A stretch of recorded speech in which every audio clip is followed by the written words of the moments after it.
Hello, people. I'm back. So, if you're new to my channel, you might not know what this is about, but if you're a long-time subscriber, you'll know that it's been a little while since I've uploaded videos. Now, unfortunately, the only way I could communicate this to my subscribers was via just putting it in a comment in several of my recent videos. Um, Even in this video, I want to be careful what I say because I don't want the sanction to be re-sanctioned. But I will say I think it was absolutely absurd. I think it was very unfair.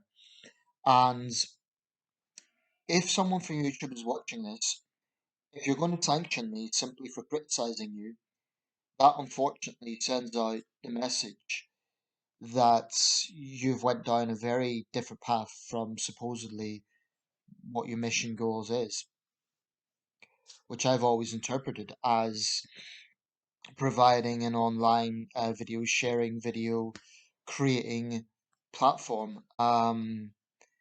There's a lot of talking points with this, and I do want to address some of them because it directly links to my experience. But again, unfortunately, I have to be careful how I do this because the situation is YouTube gave me a second strike. There was virtually no warning about the first strike. Um, and so that's where I'm at.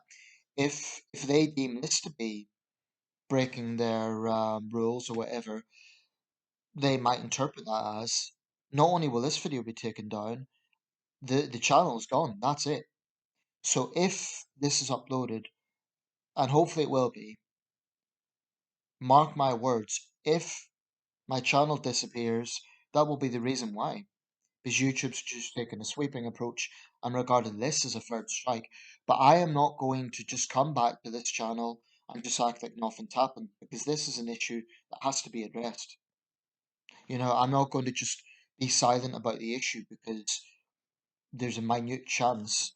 I say minute because I really don't see what community guidelines I would be breaking. But basically, the long and short of this is 2 weeks ago, I got a message saying that I had a second strike for community guideline violations. And as such, I would be muted for 2 weeks, meaning I couldn't upload videos. And I didn't know how long this would last for. They said 2 weeks, but I didn't know if that could be set in stone. So I created another channel as a backup, and that will be a backup channel. It won't be something that I'll spend a lot of time on.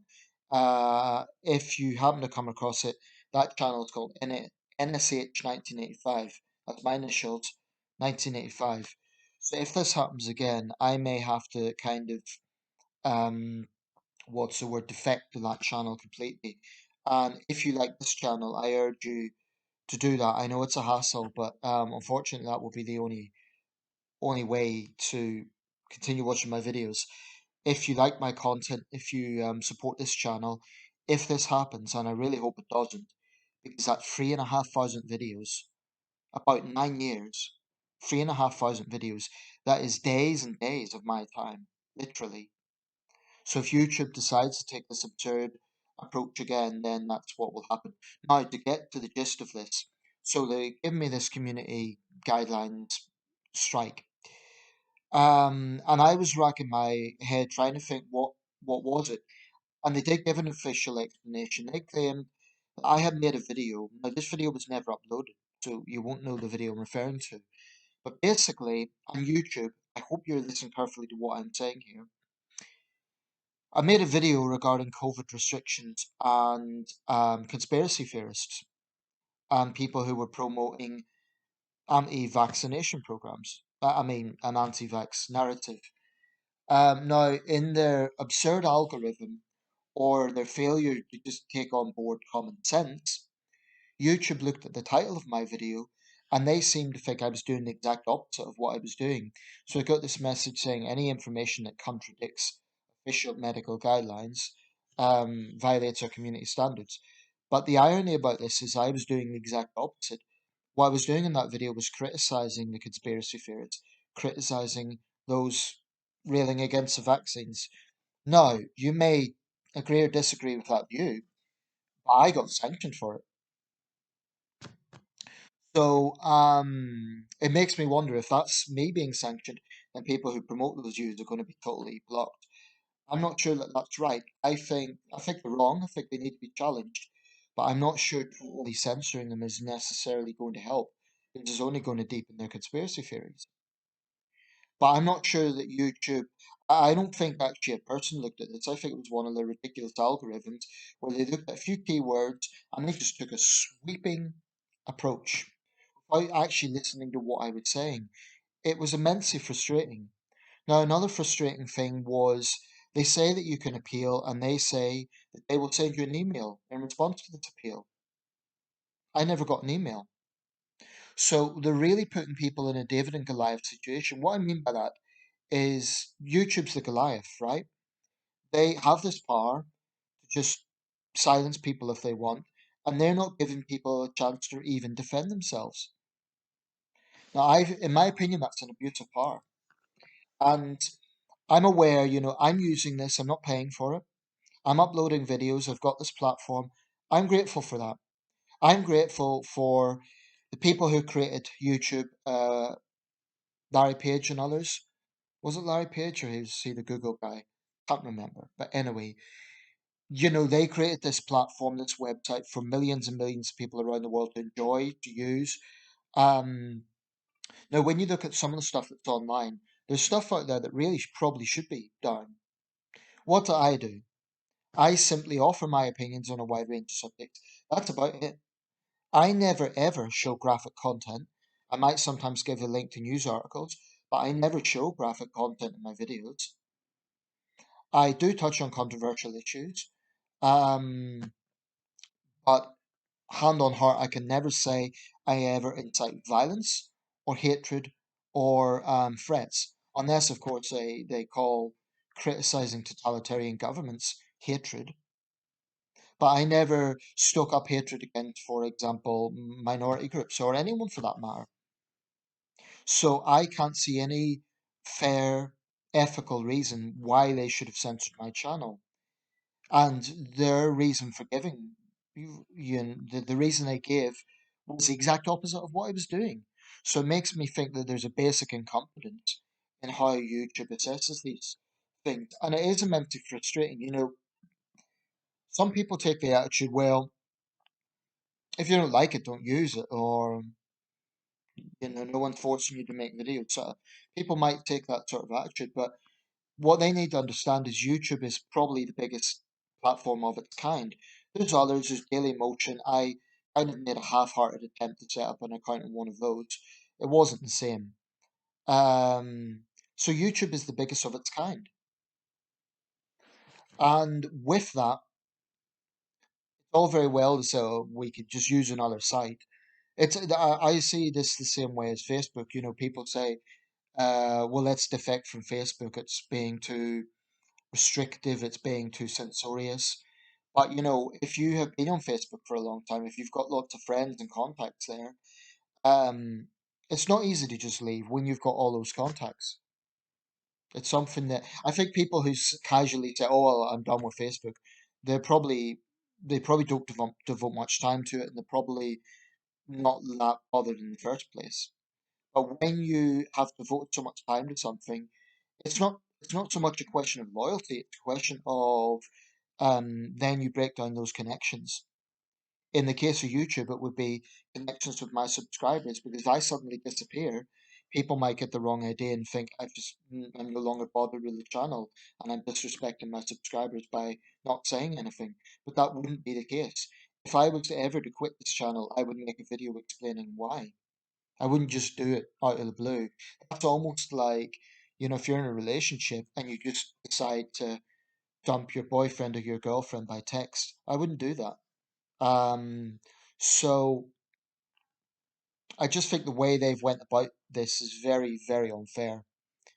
In my opinion, I shouldn't have got a second strike at all. I struggled to see what the first strike was about, but the situation is fragile. If YouTube deems that I have another strike, then the channel's just gone. And that's not like I can appeal. It's gone. So, like I say, that's about 3,500 videos, about 9 years of work, and countless exchanges of subscribers. It's letting down 1,870 subscribers. So, I really, really hope that doesn't happen. But YouTube, I am not inciting hatred. I am not inciting violence. I'm not posting fake news. I'm not doing anything that rationally could justify you sanctioning this channel. I am criticizing you. But if you're going to just sanction people for criticizing you, that's pretty much a glaring abuse of power. Um, so I don't have much more to add to this. I want to upload this to see that it does upload. Um, Before, when I had the sanctions, the immediate appeared when I tried uploading it. So I think this is okay. But that's the situation. So I'm going to keep doing what I'm doing. There are videos I want to cover. There are issues I want to talk about. I really hope this doesn't happen again. But from my point of view, I guess I'll just not touch on COVID at all, because it's a bit strange though, because there's other taboo issues. I've talked about Black Lives Matter. I've talked about the culture wars. I've talked about controversial subjects, and it didn't seem that those things galvanize this sort of response. So it must be particularly COVID. And that's absurd because it's the biggest issue of our time. I mean, does YouTube really expect people not to talk about this? That's crazy, because it is the defining issue of the 2020s. It's one of the defining issues in modern times. Very arguably the defining issue. So if YouTube is actually expecting people not to talk about it at all, I really don't know what the mindset is. But clearly they need to stop relying on algorithms, or I think that's the right term when you have an automated system. I'm not totally hot on the technology terms, but I think that's what it is, where you have a system that kind of looks at keywords rather than having a human being actually assessing this individually. Because, a machine or an algorithm cannot make the nuances that a person can. A person reviewing this will say, oh, well, this guy wasn't actually saying that. We've listened to the video, and therefore the strike no longer stands. With an automated system, you don't have that. That's why I'm very wary of overly relying on those sort of systems. It's a bit like, when you have a problem with a company and you try to get it resolved and you end up with some automated voice service. It's worst invention ever made, because it doesn't deal with the problem. It doesn't, you try to specify the problem. I do not understand. Can you please say again? That's just, this is not fit for purpose. So anyway, I'll leave it there. I'm very happy to be back, but I'm also perplexed that I had to go through this. 2 weeks isn't a massive amount of time, but you do appreciate when things are gone. So, again, just to reiterate, if I suddenly disappear, you'll know the reason why. But please do consider going to my new channel. It will take time to build, obviously, if this happens.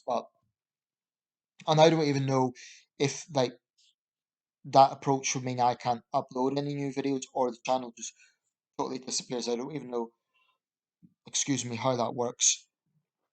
But I do think it's grossly unfair the way YouTube do this.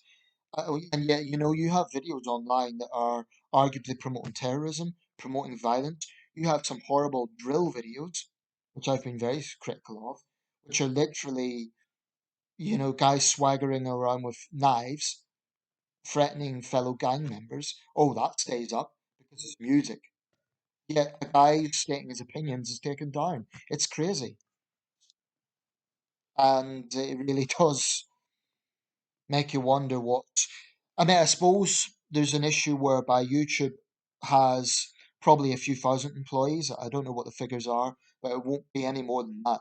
And you have probably over 1 billion users worldwide. So, in terms of the numbers, I accept that they cannot check everything at once. But that's why this algorithm is so flawed, because if it is an algorithm, or whatever the system is that caused my channel to be sanctioned, it's not fit for purpose, because it's penalizing people who don't deserve it, like me, and it's allowing videos up that probably should be taken down. I mean, just as an example, there's a load of videos online that show young people getting into street fights, teenagers, with crowds encouraging them, and sometimes it's blatant bullying. I've reported a few of those videos because it blatantly violates community guidelines. It involved acts of violence. In some cases, it involves obvious bullying. YouTube done nothing to remove those. So they really need to get their priorities right. Anyway, that's the situation. It's just so frustrating. I just want to kind of add the list just in case this one stays up. I mean, really, what I spoke about was criticizing people who promote a certain conspiracy theory, and I got sanctioned for promoting that. It's crazy logic, just crazy. Anyway, I'll upload this now because I really, really do want subscribers to see it. But anyway, good to be back. I'll continue doing what I'm doing. I'll have to be very careful, but I'm not going to self-censor to the point where I just can't be honest because then it's not worth doing this. Thanks for watching.